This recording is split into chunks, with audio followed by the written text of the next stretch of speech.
This is the place to find yourself. Istanbul offers great universities and the lifestyle is really amazing here. So I live at the dorms at Maltepe University and I'm really happy with it. There's a cleaning service every few days and then there's the library nearby which is open 24/7. My first impression when I came was like, it's huge. You have everything in one place. When you first come to Maltepe University, you don't know where what is and you're like, oh my God, I need help. Guess what? You're not alone. There is the international office people over there. They're like family. They're very helpful and they're always there for you. Istanbul is the perfect mixture between ancient and modern. Coming into this city helps me discover myself, learn about so many different cultures, learning about the world, which will help me in writing future books. At Maltepe University, we have a lot of research centers. Because of that, we have the ability to participate in a lot of international projects. Here at Maltepe University, the education consists of both practical and theoretical. We get the opportunity to practice everything we learn in class in real life. So after we graduate, we have a degree and we can work all over the world. People come to Istanbul all the time, but what they really miss when they visit are the antique shops, which contain thousands of years of memories and also a thread of the modern future. I like to use every minute and just get out and hop on the ferry and just go from the Asian side to the European side and just enjoy the wonderful weather with the wonderful Bosphorus behind me and just enjoying the moment of Istanbul. Istanbul is very beautiful with great culture. This city is the symbol of diversity. Come and study at Maltepe University. Come here and feel like you're home.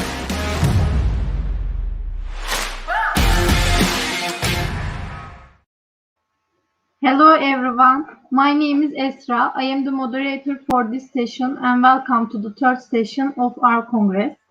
You can ask your question from the comment section. We start today with our first presenters Agah Gök, Melih Emre Taşkın, Ali Gürkan Sevilmiş, who is going to talk about real-time object tracking and deep learning.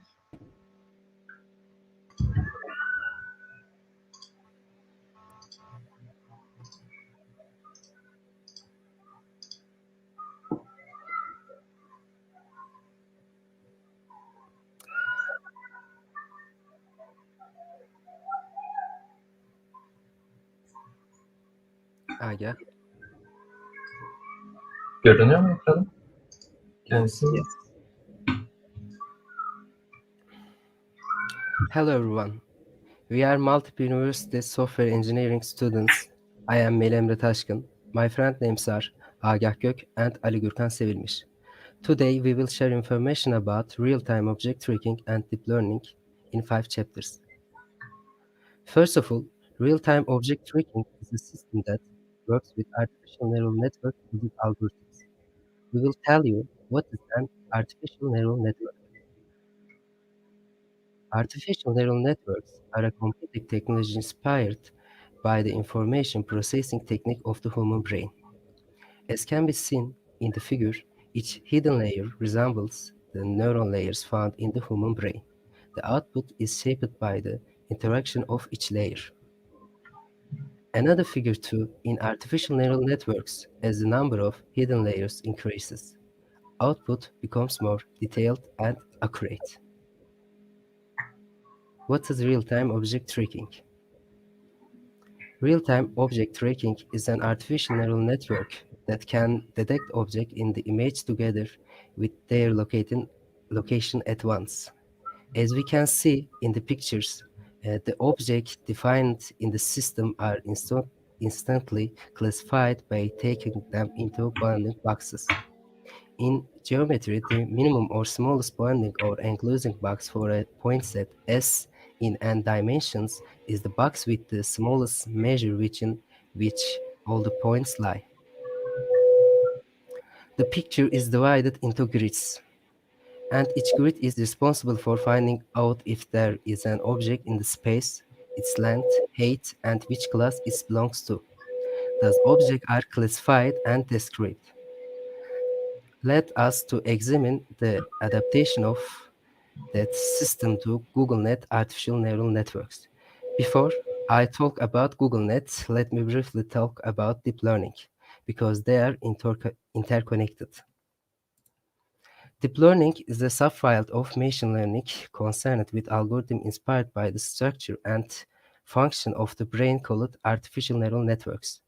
Andrew from Coursera and chief scientists at Baidu Research formally founded Google Brain that eventually resulted in the productization of deep learning technologies across a large number of Google services. Usually, real-time object tracking systems are inspired by the Googlenet as the foundation of the neural network. As seen in the figure below right, the YOLO version 1 object tracking algorithm is inspired by the Googlenet neural network algorithm.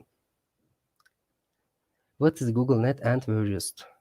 Googlenet is a 22-layer deep convolution network developed by researchers at Google. Googlenet architecture performs computer vision operations such as image classification and object detection. Today, these functions are successfully working in face recognition, object detection, image classification, and so on. When we look at the chart, we can see the percentages of the most used arrays. Briefly, when we look at the chart below, we can see that more than half of the graph is used in real-time object tracking, which show us that artificial neural networks are the most suitable system for this chart. You only look once. YOLO is an artificial neural network that can detect objects in the image together with their location at once. By dividing the image into cells, it produces output vectors that try to predict confidence values and bounding boxes for objects in each cell. The value of confidence is measured by the intersection over union, the overlap ratio of the predicted bounding box, and the real area of the object. YOLO version 3 was released in April 2018. With that version, the basic layer structure has been increased to 53. YOLO and similar real-time mesh tracking systems are systems that develop and accelerate with the development of artificial neural networks and machine learning techniques. Commonly used Tesla Autopilot 2.0, YOLO version 3, TensorFlow 2.0 are real-time mesh tracking systems, and they have various uses, as you can see in the pictures. Now let's examine YOLO's working system.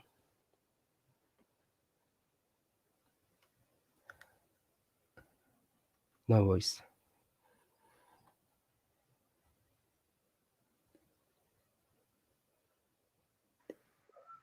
Can you? No. Okay. YOLO is Right now? into the darkness Yes. project by its developers. If you want to use darknet SLM projects with GPU, you need to compile it with CodeEdit and Code libraries. I will show you to work on CPU. The exe file compiled as 64 bits is shown here. It is necessary to run the program with CMD. The YOLO-based file in the same folder contains the training set we use while training, and the YOLO CPG file contains the parameters used. The files to be analyzed are kept in the data folder. Photos can be available in PNG, ZPEG, and JPG form. These are sample photos that I am showing.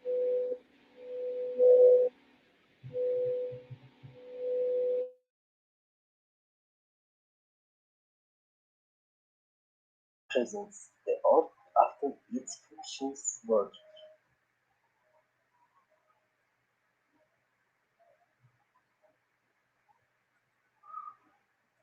Now, I want to show you the original photo and printout.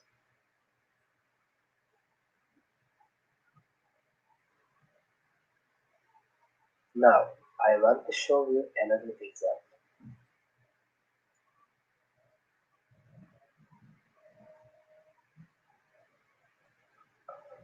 As can be seen here, it can easily perceive the objects in the training set, although a small part of it is visible.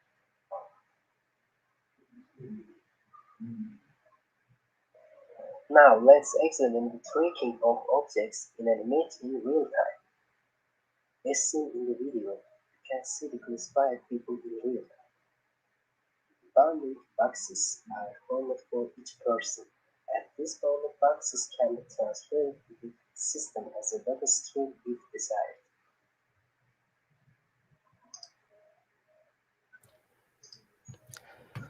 Yes, so a conclusion.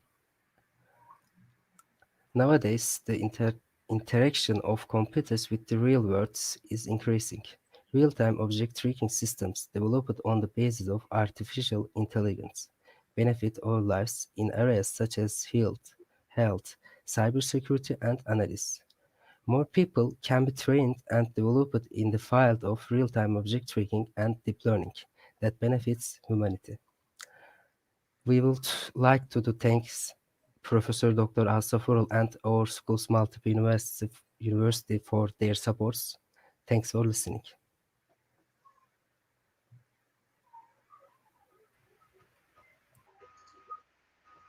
I would like to thank you, Agah, Emre, and Ali Gürkan for their presentation and participating in our Congress.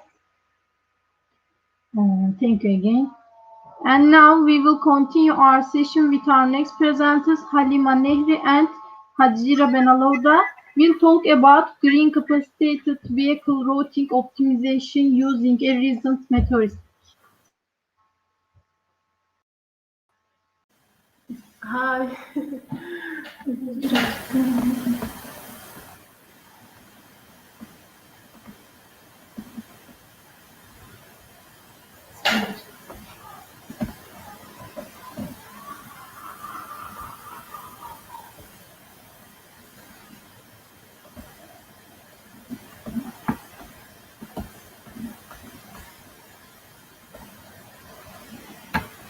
Hello everyone, I hope that all of you are okay. I'm so happy and glad to be a part of this Congress International by Multiple University Turkey.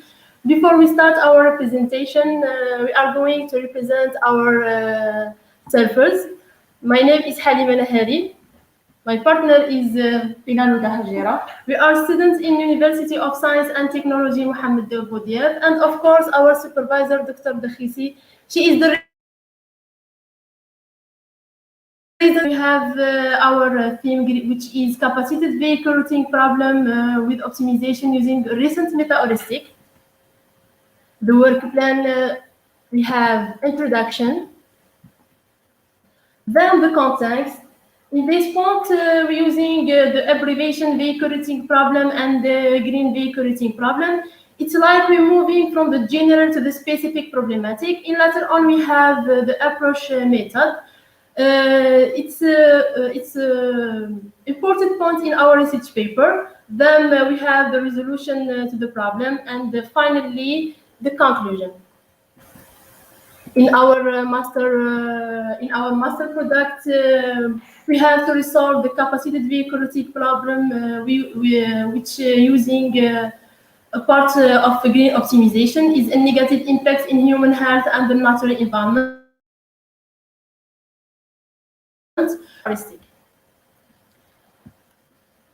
The context of our work is combinatorial optimization. The specific problem is vehicle routing problem or VRP. It's an important variant in economic and in transportation of people. We have other combinatorial optimization problem. I can give you a list from the objects like scheduling problem, knapsack problem, time-tabling problem, traveling, salesmen, and vehicle routing problem. What is the VRP and the GVR? VRP or vehicle routing problem is combinatorial optimization which asks what is the optimal set of routes for a flight of vehicle to traverse in order to deliver to a given set of customers. This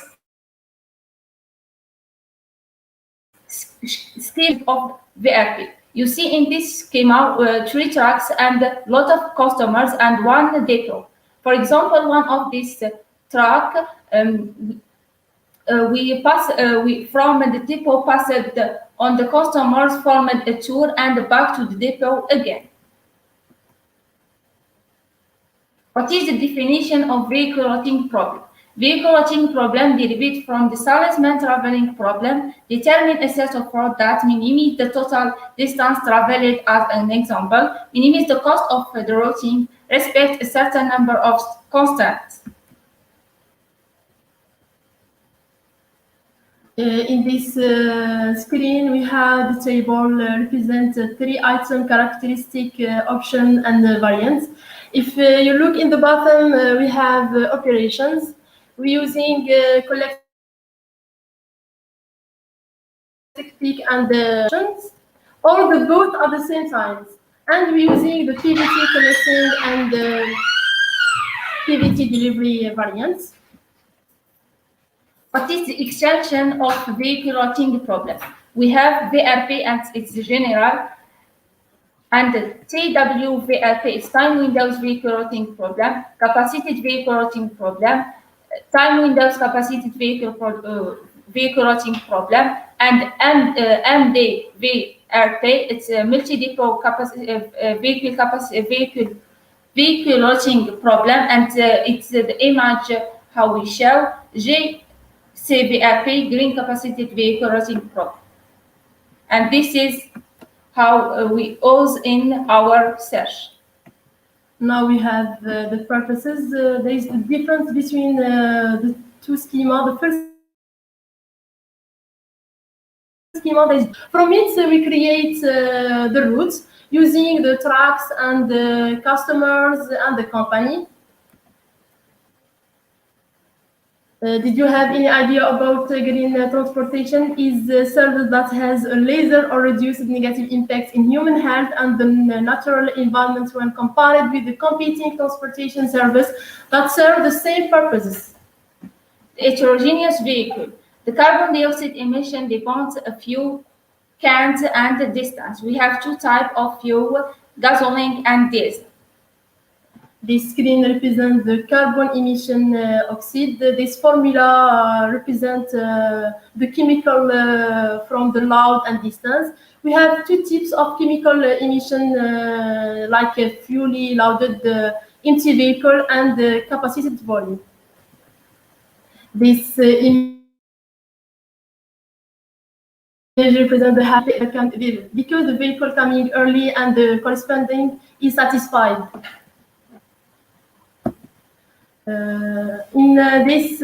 Next we have the approach. The following sentence is the approximatic method provide an approximatic solution, which means from every problem there is the solution, not necessarily the one that we are suggesting right now. Anyway, we have these methods. This schema represents the solution approaches. From it, we have other methods like exact methods, heuristic method, and intelligence approaches. From them, we have other methods like construction and improvement heuristic, meta heuristic, and hybrid approaches. The most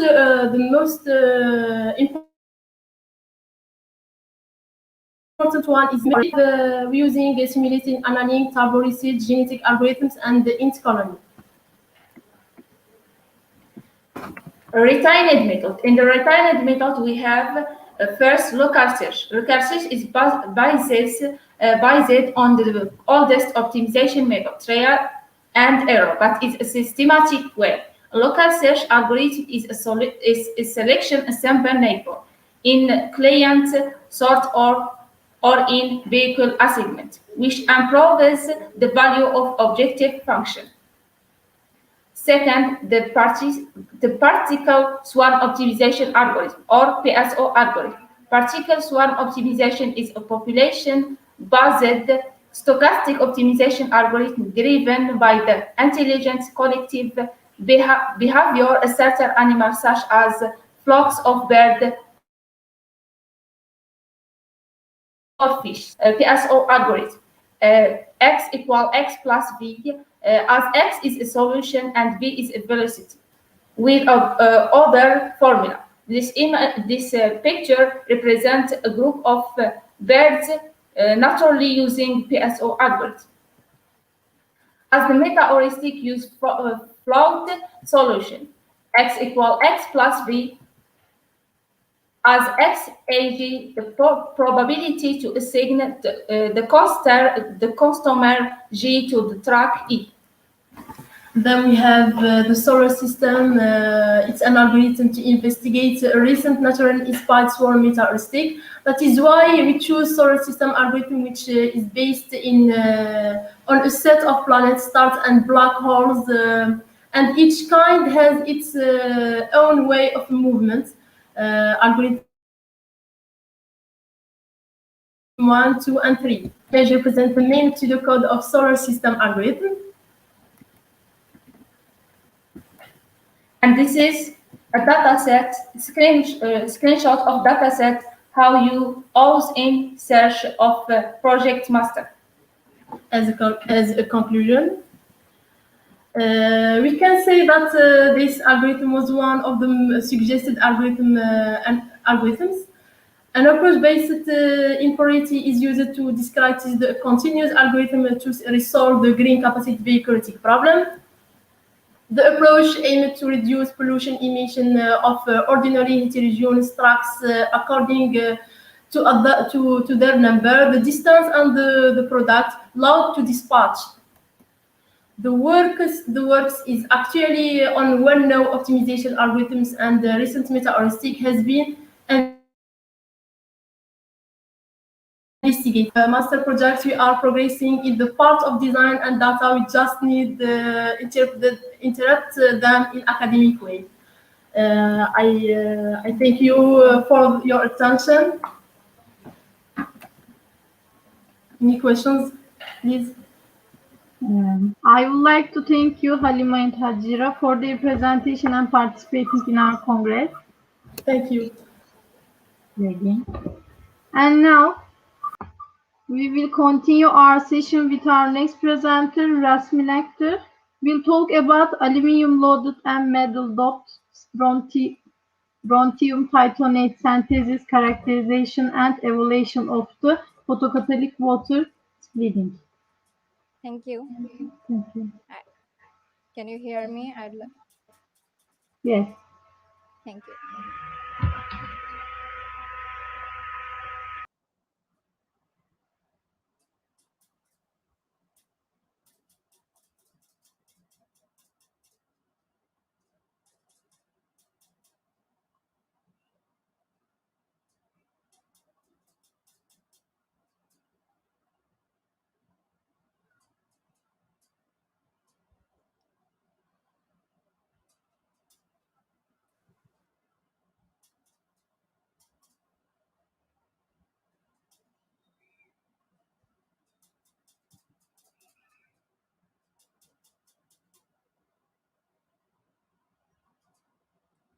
Assalamu alaikum.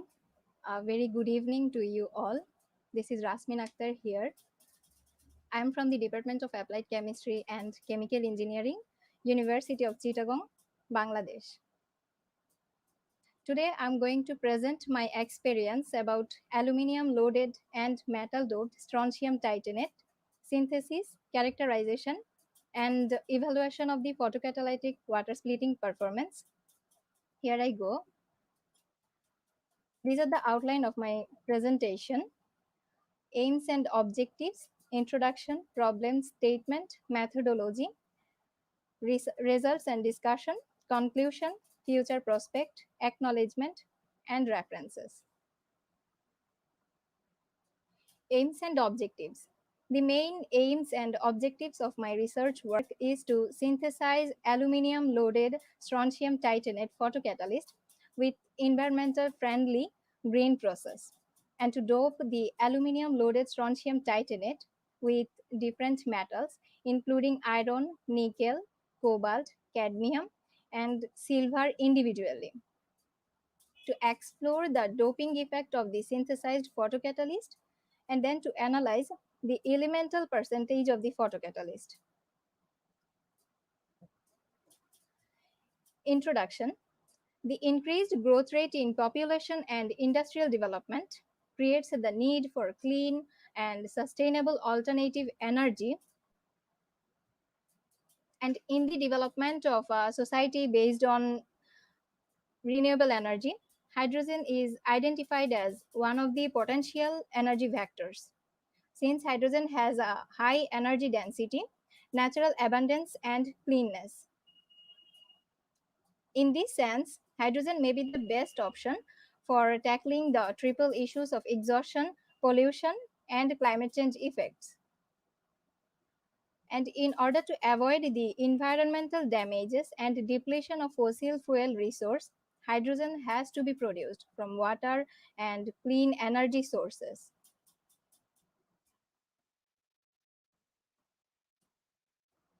As I have mentioned that my today's topic is about photocatalytic water splitting performance. So first of all comes this question, why to split water? I would like to specify that water splitting is a process in which water is split into its constituent like hydrogen and oxygen, and 70% of the Earth's surface is made of water, which is abundantly available. And the second one is through the other hydrogen production method, just like steam reforming. Greenhouse gas can be emitted, but through a water splitting process, the greenhouse gas can be reduced. And then comes the question, why photocatalytic water splitting process and why I'm choosing it. Thermal decomposition is one kind of water splitting methods. In case of thermal decomposition process, water is required to heat more than 2000 degrees Celsius to split water into its constituent. Like hydrogen, but which is very expensive method. But photocatalytic water splitting method can be performed using light, which is cheaper compared to the other water splitting process. In water splitting process, the water is actually splitted into its constituent. But in order to make this happen, it's not easy actually. There are several methods for water splitting process, just like electrolysis, photocatalytic water splitting, and photobiological water splitting, etc. I would like to focus on photocatalytic water splitting on today. Photocatalytic water splitting, it's an artificial photosynthesis process which is occurred in a photoelectrochemical cell used for the dissociation of water into its constituent parts, including using either artificial or natural light. The photocatalytic process involves 6 major steps. Photocatalysis starts with, at first, light irradiation with energy greater or equal to the band gap of the photocatalyst. And in second stage, the photocatalyst under proper photon excitation causes electronic transition and generates electron hole pairs. And then in third and fourth stage, the charges are separated and excited from the valence band to the conduction band. The oxidation reaction involves decomposition of water into proton ion, and in the reduction reaction, the proton ion gains electron to produce hydrogen.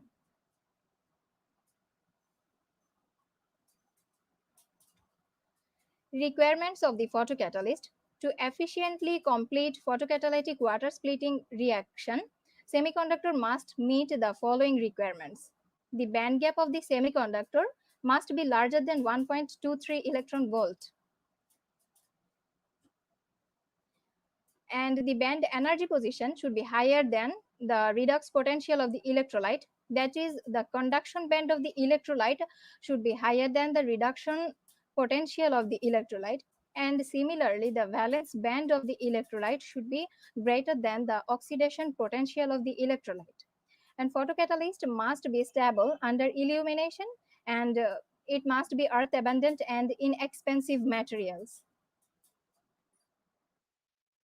There are some band gap of the photocatalyst which are currently used in various research across the world. I would like to focus on strontium titanate and titanium dioxide. As you can see, the band gap energy of strontium titanate and titanium dioxide is 3.2 electron volt and 3 electron volt respectively, which are effective under UV visible light.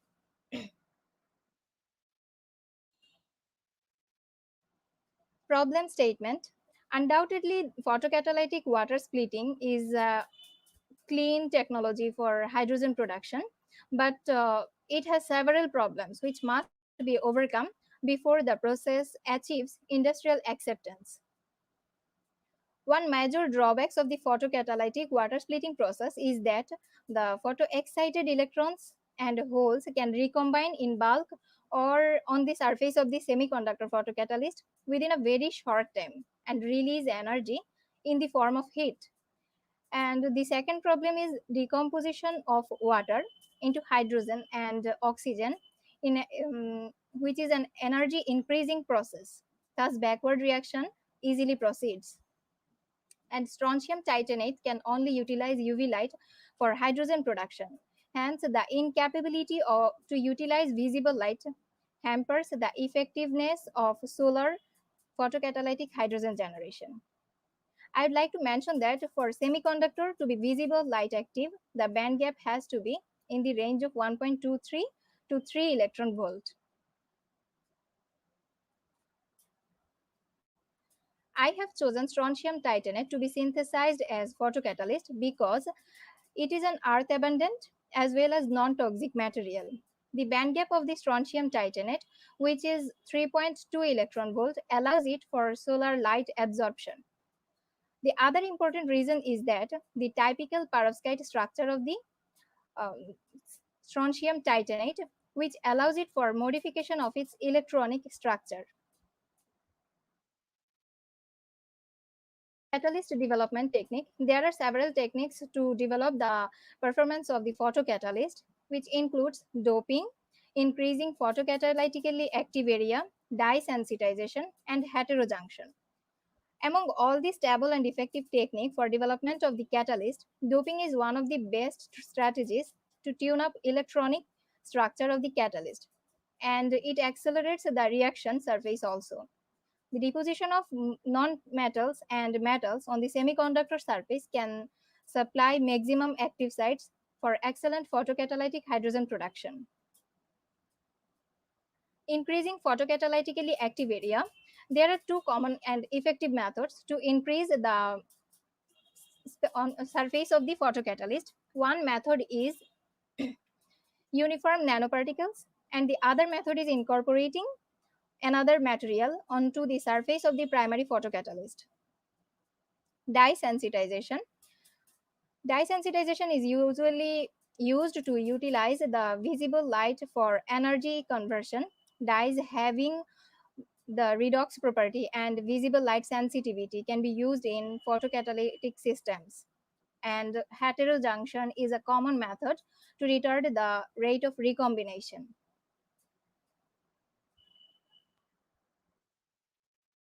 Methodology.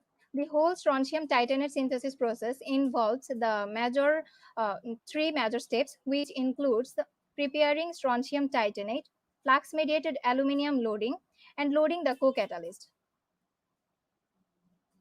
For the preparation of strontium titanate, strontium carbonate and titanium dioxide was used mixed in 1:1 molar ratio, and after mixing and grinding, the mixture was transferred into the crucible, and it was heated to 1000 degrees Celsius in air for 10 hours. And then we have got the strontium titanate powder. The second step was flux-mediated aluminum loading. Here, strontium titanate, aluminum oxide nanopowder, and strontium chloride hexahydrate were mixed in 1:0.02:10 molar ratio. After mixing and grinding, the mixture was transferred to an alumina crucible and heated to 1100 degrees Celsius in air for 10 hours. The resulting aluminum-loaded strontium titanate were suspended in water and kept in a sonicator. After proper sonication, it was transferred to a centrifuge tube, suspended in water, centrifuged, and decanted, and repeated the process for almost 5 times. Silver nitrate was added to supernatant to check for the lingering of strontium titanate chloride. The resulting aluminum-loaded strontium titanate was dried overnight at 313 Kelvin, and then this powder was stored. Loading the co-catalyst. For performing the doping of the aluminum-loaded strontium titanate, the aluminum-loaded strontium titanate, chromium nitrate nonahydrate, and the respective co-catalyst were mixed in 1000:1:1 mass ratio. The mixture was stirred in hot water, but until moisture evaporates, and heated to 350 degrees Celsius in air for 1 hour, and the product is stored.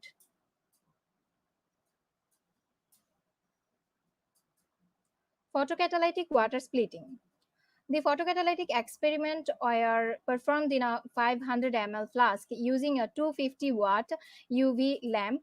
0.5 gram of the sample was added in aqueous solution containing 0.125 molar sodium sulfide and 0.175 molar sodium sulfite, and then the suspension was stirred for 15 minutes in dark. The suspension was purged with nitrogen for 15 minutes to remove air, and after that 5 ml of methane was added to serve as the internal standard. During the whole photocatalytic reaction process, the reactor was tightly sealed to avoid a gas exchange. Results and discussion. XRF analysis reveals the presence of aluminium in the synthesized sample. It was about 0.744%. And as we can see, strontium and titanium are the significant elements, and their total percent is above 80%.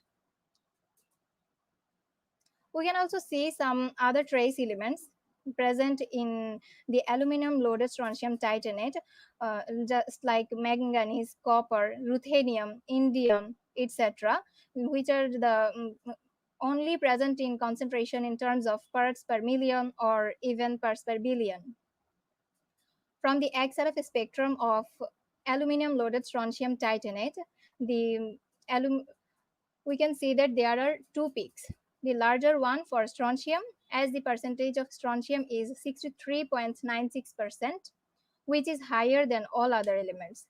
The smaller peak is for titanium.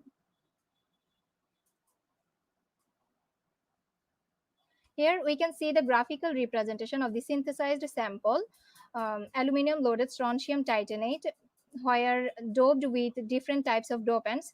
I used 5 types of dopants or 5 metal ions in just like iron, nickel, cobalt, cadmium, and silver, because these are of low cost and abundant elements.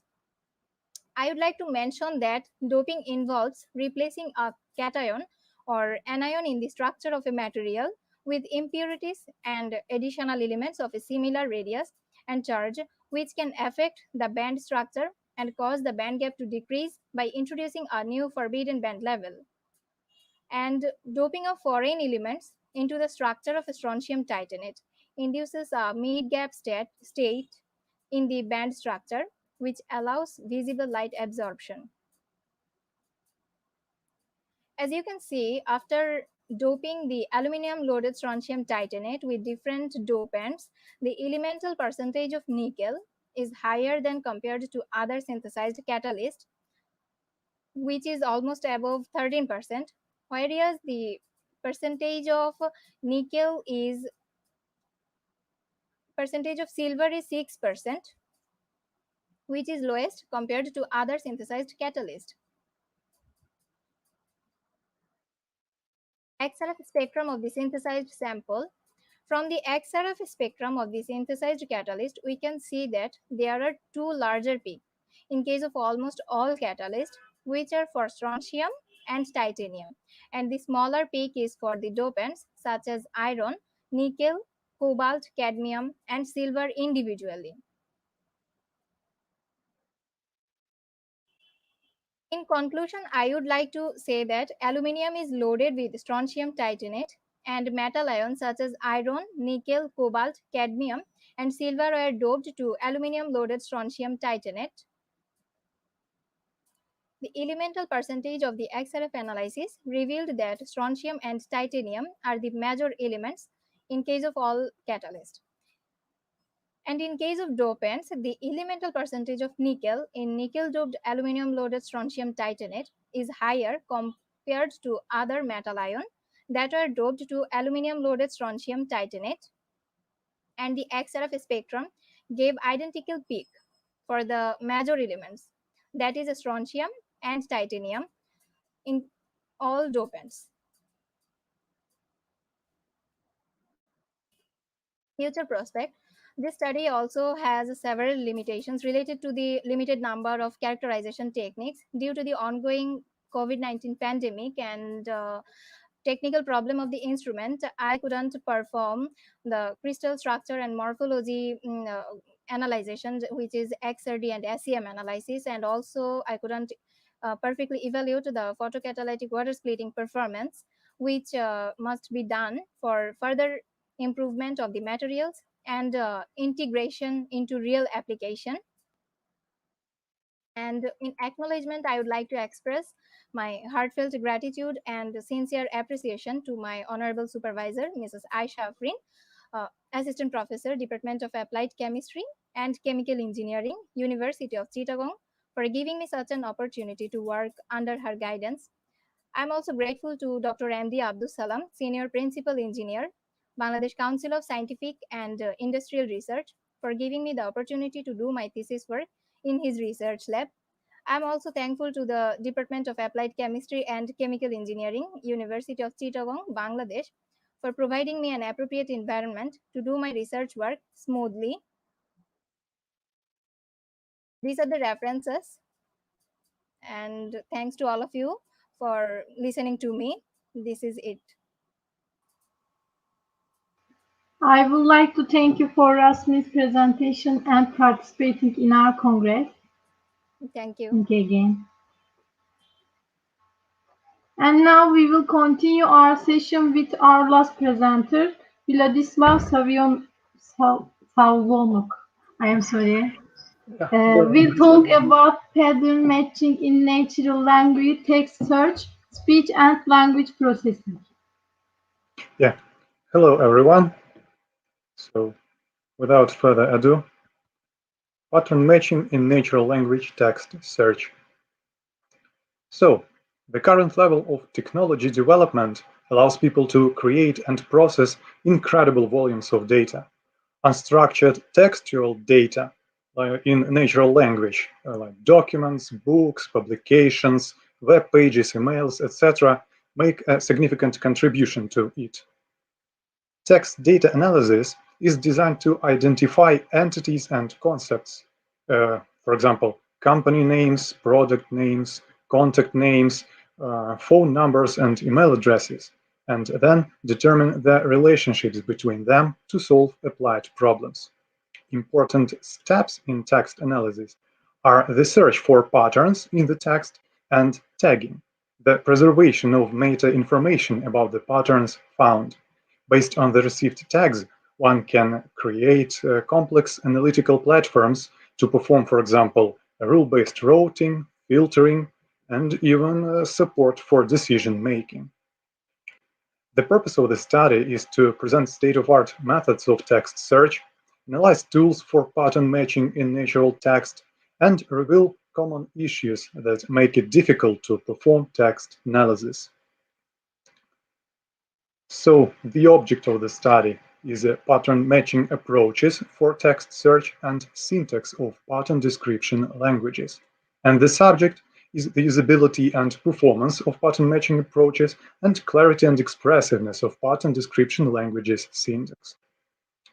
Despite of the fact that the task of text analysis arose immediately after the computing technology, there is still no universal and generally accepted means that can solve this problem in the majority of cases at a satisfactory level.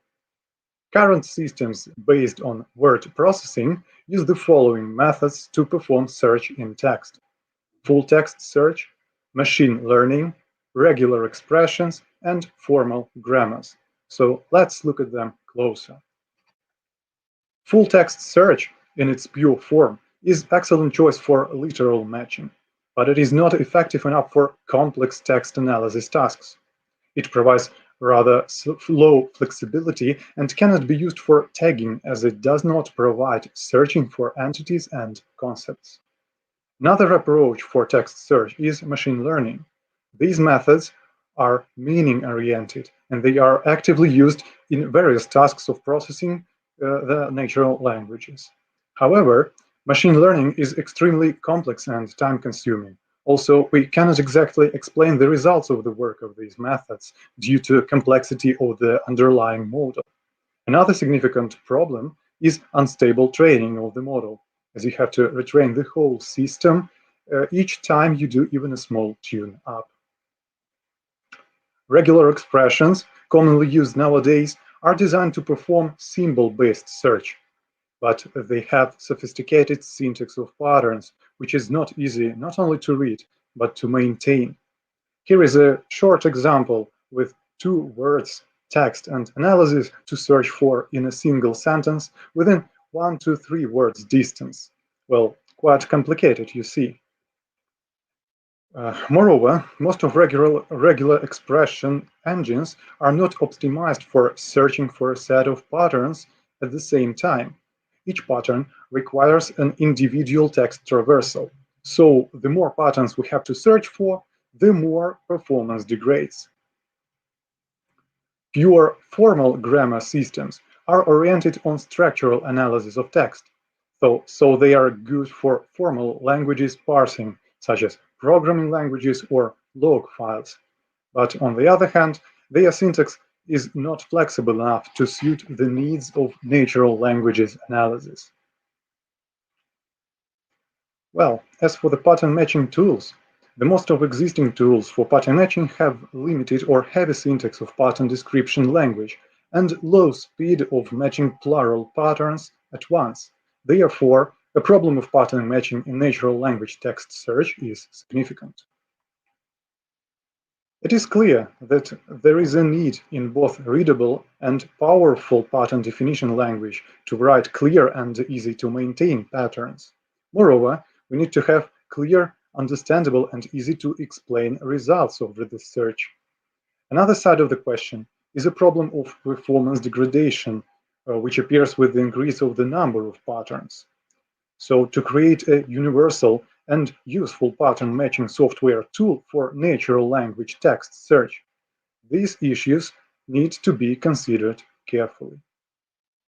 Well, that's it. Thank you for your attention. I would like to thank you, Vladislav, for his presentation and participating in our Congress. Thank you. Okay. Our Congress has ended for today. See you tomorrow at 10:30 a.m. Thank you to all presenters and viewers for their interest.